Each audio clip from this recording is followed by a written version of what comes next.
with Bo Lings, you're one of the pioneers in Kansas City with one of the first original Chinese restaurants. So tell me a little about the year you guys started and the challenges, because there wasn't much Chinese people in the Midwest and especially in Kansas City.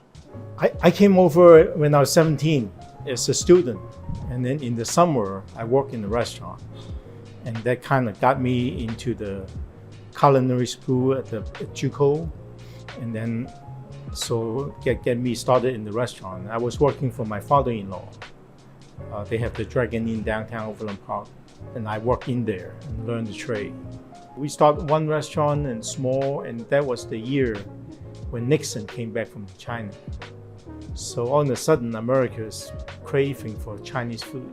I know from my experience, the restaurant isn't a Monday through Friday, 8 to 5 job. A lot of time was when I spent time with my parents was in the restaurant, you know. So how was it with your children? You know, my daughter grew up in the kitchen. You know, when she was a baby, we put a crib in the kitchen, and she just sleep there. And then when we cooking, so my son, you know, my mother was here by then, and she helped raise him at home. So yeah, we just focus our time working, and go home, just like you said, go home and see them at night. You know, yeah. I can tell you a story. You know, one of my chefs from New York, he lived in America for many years, older, and his kid and him cannot communicate.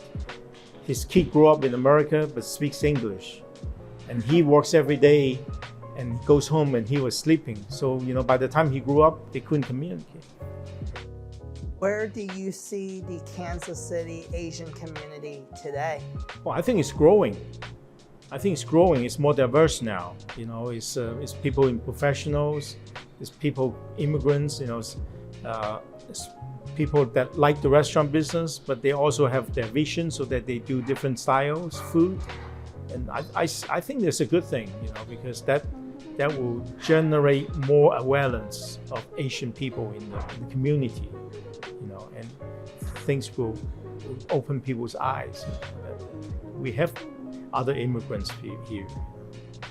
Yeah, I think that's a good thing, you know, and younger people, they need to do their own thing. They shouldn't just follow the other people's footsteps.